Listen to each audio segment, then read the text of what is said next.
Assalamualaikum warahmatullahi wabarakatuh. Perkenalkan, kami Ma'ilhan Batin, dosen dari UIN Radenpata Palembang, Fakultas Ekonomi dan Bisnis Islam, Program Studi Perbankan Syariah. Dalam hal ini, kami akan menampilkan tugas video pembelajaran dalam kegiatan peningkatan kompetensi dosen pemula tahun 2024 dari angkatan pertama, gelombang pertama. Selamat menyaksikan. Bismillahirrahmanirrahim. Assalamualaikum warahmatullahi wabarakatuh. Ketemu lagi dengan kami, dosen Ma'ilhan Batin dalam mata kuliah Keuangan Publik. Dalam hal ini kita akan menampilkan slide presentasi. Nah, di sini bahan ajar dari Keuangan Publik itu sendiri, ini adalah materinya. Materi dari buku-buku yang bisa ada di mahasiswa cari sebagai bahan referensi. Kemudian, nah ini ada selama satu semester ini, ya kan seperti yang disampaikan minggu lalu, kita akan mempelajari beberapa materi, tapi dalam hal ini kita akan mempelajari seputar eksternalitas. Baik, eksternalitas yang ada di benak kita adalah apa itu eksternalitas, ya kan? Apakah ini sama dengan eksternal, internal? Nah, tapi di sini emang benar eksternal di sini kata dasarnya, tapi apa sih itu hubungannya kaitan sama keuangan publik? Langsung saja ke slide berikutnya. Nah, ini ada definisinya adalah biaya yang dibebankan pada pihak ketiga atau keuntungan diperoleh oleh pihak ketiga di luar transaksi pasar, di mana biaya-biaya tersebut tidak dapat dibebankan pada yang menimbulkannya atau keuntungan yang diperoleh seseorang tanpa dipungut biaya bagi menikmati keuntungan tersebut. Pada umumnya akan muncul dalam transaksi penyediaan atau pertukaran barang publik karena karakteristik dasarnya. Karena adanya eksternalitas, maka biaya produksi wajib memasukkan biaya-biaya yang timbul sebagai akibat dari proses produksi tersebut. Contohnya adalah polusi, kebisingan, dan lain sebagainya macamnya. Karena pasar tidak akan memperhitungkan biaya tersebut. Ini adalah dampak yang ditimbulkan oleh perusahaan, ya kan? Kemudian lagi di sini bisa dilihat dengan adanya eksternalitas, pemerintah menjamin bahwa pihak yang diuntungkan akan memberikan kompensasi dan menjamin bahwa pihak yang dirugikan. Nah ini, yang diuntungkan di sini adalah perusahaan, yang dirugikan di sini adalah masyarakat. Caranya membebankan pajak atau memberikan subsidi yang sesuai untuk menyamakan nilai-nilai perorangan dan masyarakat. Misalnya, peraturan mengharuskan produsen untuk memperhatikan keamanan pekerjanya. Penting di sini karena pegawai adalah atau pekerja sebagai aset utama perusahaan, mengurangi emisi gas buang, ya kan, mengurangi kebisingan dalam metode produksinya. Itu berkaitan sama eksternalitas. Jadi kaitannya adalah dampak yang akan timbul dari adanya kegiatan bisnis itu kira-kira. Kemudian lanjut. Nah, eksternalitas sendiri dibagi menjadi dua, ya kan? Ada di mahasiswa sekalian. Ada yang positif itu berkaitan sama manfaatnya, nah ada yang negatif berkaitan sama dampaknya. Nah, di sini pendidikan untuk anak misalnya tidak hanya memberikan manfaat bagi anak-anak saja dan juga keluarga, akan tapi juga bagi masyarakat. Kemudian sampah lingkungan diangkut secara teratur yang mengakibatkan risiko kesehatan kita akan berkurang dan nilai properti kita akan mengalami peningkatan. Beda halnya kalau misalnya kita mau jual rumah nih, adik sekalian. Kemudian rumah tersebut kumuh, tidak pernah diurus, ya kan? Rumput-rumput banyak yang ada di sekitar tadi, kemudian banyak lumut, ya kan, kemudian banyak sampah, otomatis nilainya akan berkurang. Anggapannya, oh ini nggak dirawat nih rumahnya ini taksirannya nggak se apa, nggak setinggi apa yang sudah ditaruh di harganya. Nah itu kira-kira. Nah kemudian contoh lagi adalah lampu penerangan jalan ada di seberang blok rumah kita. Jadi kalau misalnya kita tinggal di perumahan, ya kan, kemudian di jalan menuju perumahan tersebut gelap gulita, itu akan mengakibatkan keresahan sebenarnya. Nah, oleh karenanya ada lampu jalan, itu memberikan rasa aman bagi kita dalam hal berkendara menuju lokasi rumah kita. Nah, itu ketika sebuah keluarga memperbaiki rumah dan lingkungan sekitar, ini contoh berikutnya nih. Dengan indah, manfaat tidak hanya dinikmati oleh warga sekitarnya saja, akan tapi bisa dinikmati oleh orang-orang yang lewat di perumahan tersebut. Jadi matanya seger melihat itu kan, dan sebagai macam itu tadi sih. Nah, Yang jadi pertanyaan di sini adalah berkaitan sama lampu jalan. Ya kan, boleh kita coba cermati bersama. Kira-kira pernah nggak sih kalau kita lewat di jalan, ya kan, kenapa banyak lampu jalan itu warnanya itu kuning? Nah itu, ini sekalian. Kenapa itu? Kenapa warna kuning? Tidak warna putih aja semuanya. Ternyata jawabannya ada di slide berikut ini, video penjelasan. Nah, ini kira-kira kita lanjut saja. Nah, ini coba kita simak bersama-sama.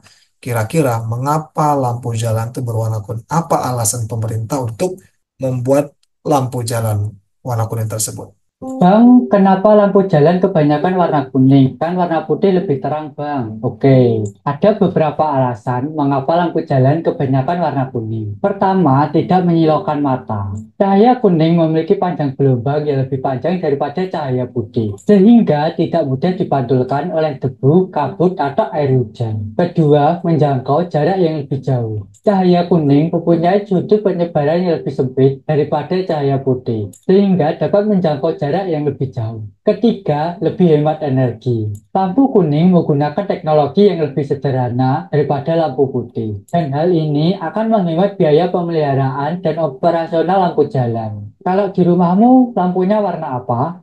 Nah, itu teman-teman sekalian. Jadi memang pada dasarnya lampu kuning itu tidak terlalu terang ya, memang tidak terlalu terang. Tapi dalam hal ada apapun yang berada di sana, itu tidak akan mengurangi intensitas lampu itu sendiri. Sehingga kalau misalnya lampu-lampu jalan yang ada di perumahan, yang pada dasarnya yang lampu warna kuning kebanyakan kan, dan itu kalau kita lihat dari jauh, itu terlihat tuh yang di ujung sana, walaupun tidak seterang. Tapi kan kalau terlalu terang kan menyilaukan mata kita juga sih itu ya kira-kira. Nah ini alasannya kenapa pemerintah juga menyediakan lampu jalan berwarna kuning, itu ya sebagai sebagai apa eksternalitas positif tadi. Dan untuk menghemat pemeliharaan juga sih, dan juga menghemat juga berkaitan sama cost dalam hal penyediaan lampu itu sendiri. Nah ini negatif eksternalitas atau biaya eksternal yang timbul akibat dampak negatif perusahaan. Nah ini yang biaya menjadi beban bagi pihak ketiga yang tidak tercermin dalam harga pasar barang. Nah, ini eksternalitas positif, misal perokok pasif, kita yang tidak merokok menghirup udara apa menghirup asapnya itu akan berdampak lebih besar sih kesehatan kita dibandingkan yang perokok aktif itu sendiri. Nah ini. Kemudian eksternalitas produksi, kalau konsumsi ini orang yang menghirup rokok, kemudian asap yang dikeluarkan dari rokok itu sendiri itu adalah akibat konsumsinya sendiri. Kemudian kalau produksi berkaitan sama dampak lingkungan dari sebuah pabrik. Nah, salah satunya limbah itu sendiri. Nah, di slide berikutnya adalah video berkenaan sama limbah itu sendiri. Ini dampak lingkungan dari sebuah pabrik ya, teman-teman sekalian. Pabrik membuat kondisi aliran sungai Cilengsi Bogor semakin parah. Selain hitam dan berbau, ribuan ikan ditemukan mati di sungai Cilengsi. Beginilah kondisi Sungai Cilengsi. Selain airnya berwarna hitam dan berbau, permukaan sungai juga dipenuhi busa yang diduga bekas pembuangan limbah pabrik. Tidak hanya itu, ribuan ekor ikan ditemukan mati mengambang di tepi sungai. Buruknya kondisi Sungai Cilengsi dikhawatirkan bakal berdampak bagi warga yang tinggal di Bekasi, sebab air aliran Sungai Cilengsi juga mengalir ke arah Kali Cikeas dan Kali Bekasi. Aktivis lingkungan mendesak pemerintah menindak pabrik yang membuang limbah ke sungai. Kalau sudah tidak bisa diawasi, sudah tidak bisa dibina, mohon maaf, harus ada penindakan yang tegas. Apa itu penindakan? Tutup pabriknya dan pidanakan pelaku. Dan itu belum terjadi ya Pak Isnan, saya belum tahu. Ya, jadi selama saya di sini saya belum pernah melihat ada yang dipidanakan. Ya, nggak tahu kalau diam-diam ya. Ya, jadi minimal ada efek jerah. Kalau memang itu ada, sampaikan ke masyarakat. Sebelumnya, Bupati Bogor mengaku telah menindak sejumlah pabrik yang kedapatan mencemari sungai. Ada beberapa yang sudah ditutup ya, ditutup perusahaannya untuk diperbaiki bagaimana pembuangan limbahnya. Dan lebih teknis mungkin nanti saya akan minta laporan dari Kadis DLH yang sudah turun ke lapangan untuk ke pabrik-pabrik yang wilayahnya teraliri Sungai Cilengsi ya. Pencemaran limbah di Sungai Cilengsi telah terjadi lebih dari 1 dasawarsa. Namun hingga kini, penanganannya tidak pernah tuntas sehingga membuat aliran sungai kian kritis dan merusak ekosistem yang ada. Asep Solihin melaporkan dari Kabupaten Bogor, Jawa Barat.